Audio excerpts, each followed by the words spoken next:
il y a 6 ans.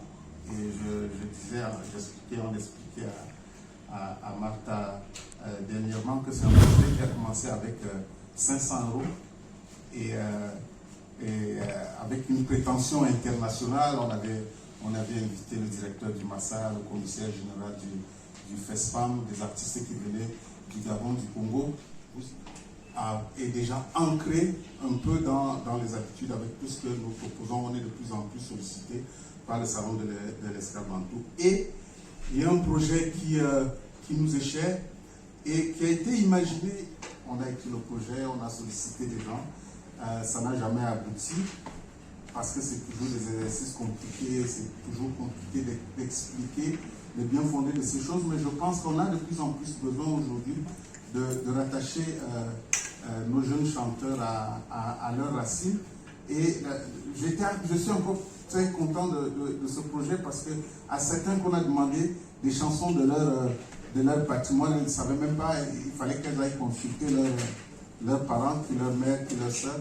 Et je suis très content que l'Or Noir ait accepté de piloter ce salon de musique Kimbizo, d'Afrique du Sud également, les rencontres musicales africaines de Ouagadougou. Et cette année, nous bénéficions aussi du soutien de la fondation Orange et, j'oublie, partenaire inconditionnel qui est Vox Africa, qui nous permet de proposer tous les ans, depuis pratiquement 5 ans, qui nous permet d'offrir aux artistes qui se produisent sur nos scènes des vidéos professionnelles qui leur permettent de postuler sans complexe sur les événements où aujourd'hui la vidéo est quasiment indispensable.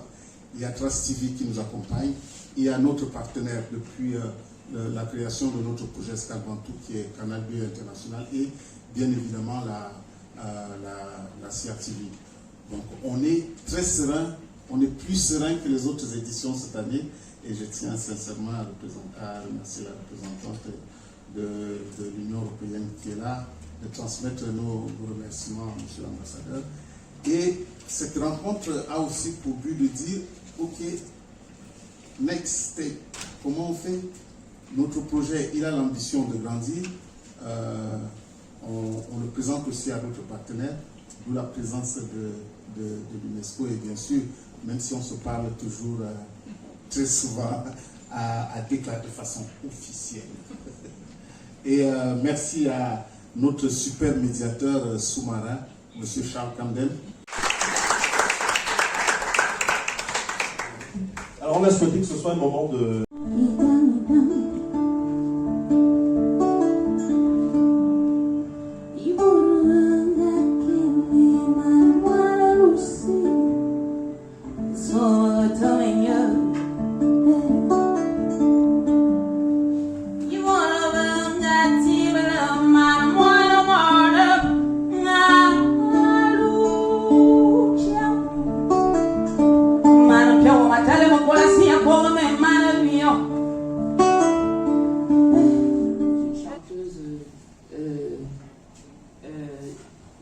d'Afrique, au départ c'était d'Afrique centrale, maintenant on a ouvert sur le sud d'Afrique entière, que ce soit l'Afrique francophone, l'Afrique anglophone, et de sensibiliser les populations sur les violences, sur les questions de violences faites aux femmes.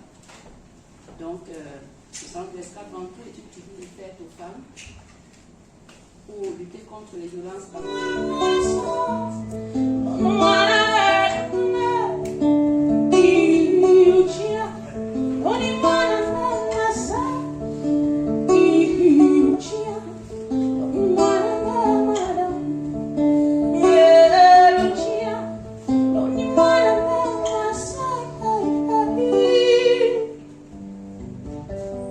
mon bébé, mon enfant Lucia,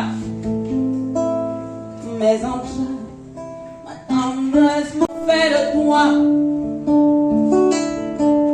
Ceux qui ont pris ma aussi, qu'ils me la ramènent.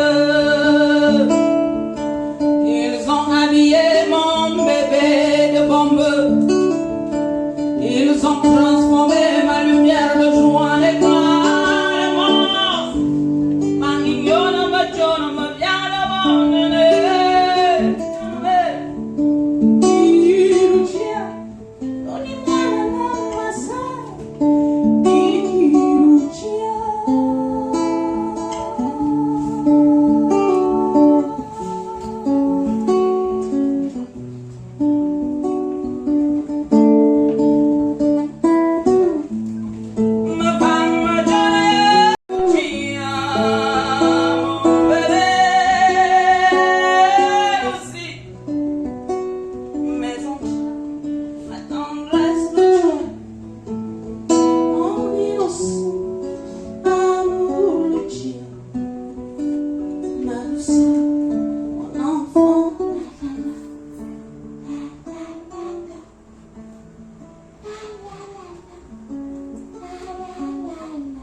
Merci.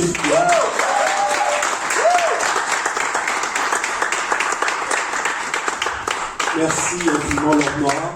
Nous avons le Congo, RDC, nous avons Congo Silly Adultes, malheureusement, qui ne seront pas là.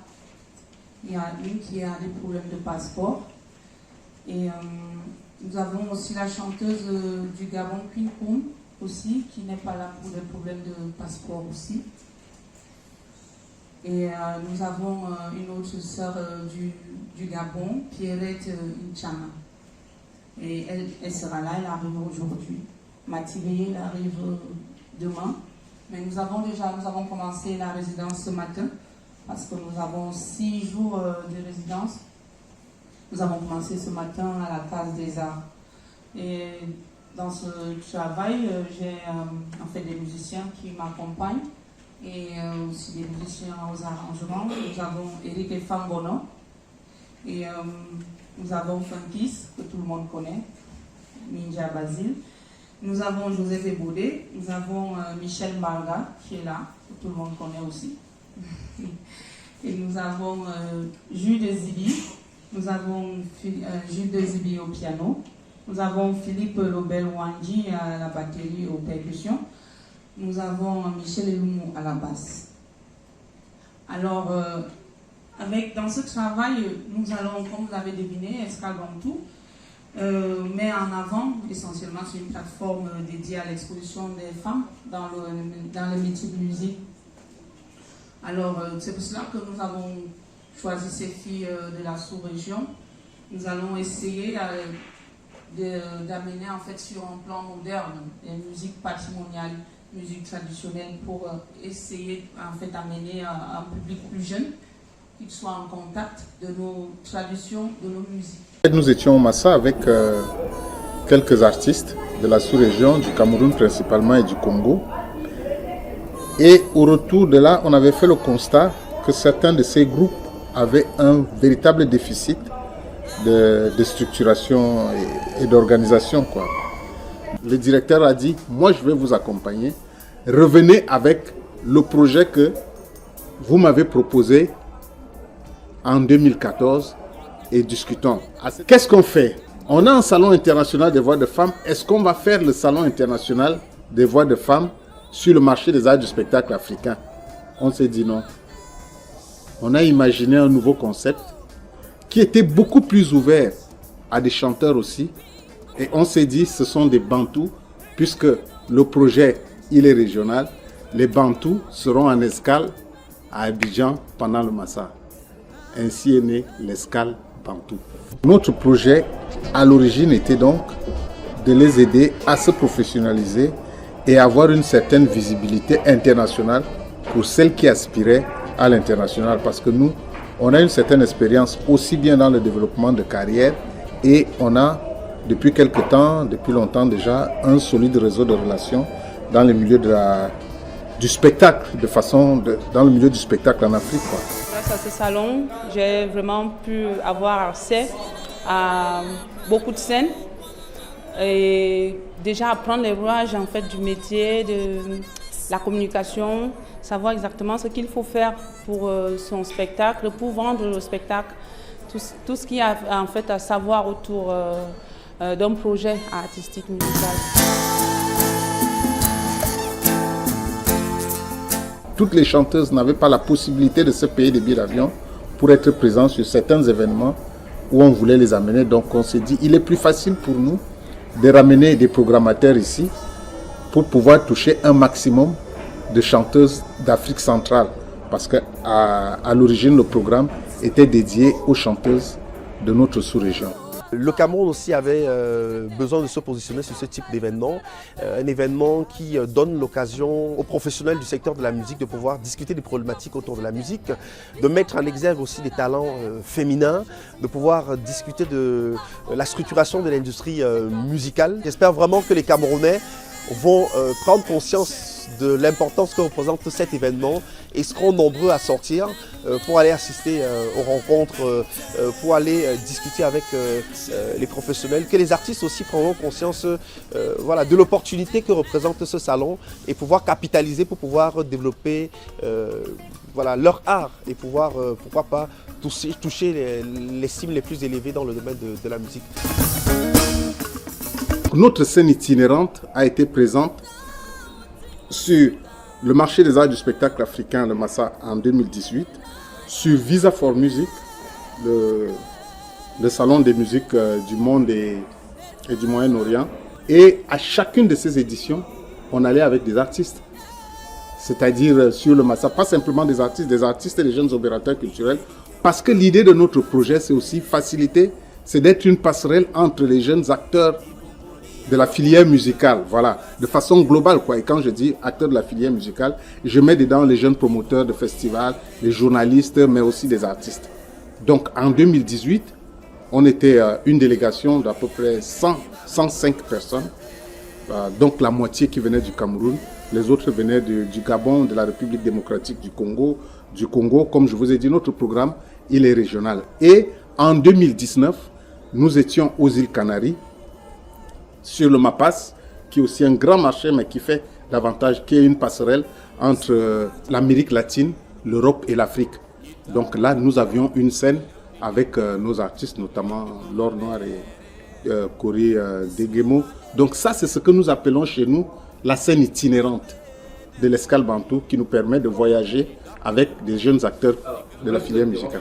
Les chanteuses vont prendre la parole sur la scène, chacune pour dire son mot autour de cette problématique qui est très, très importante. En fait, c'est des sujets dont on ne parle pas, mais qui impactent beaucoup sur les projets et les parcours de certaines jeunes artistes. Je n'ai pas parlé pour rien depuis 30 ans. Je n'ai pas battu pour rien. Parce que ce salon-là résume exactement le combat de ma vie.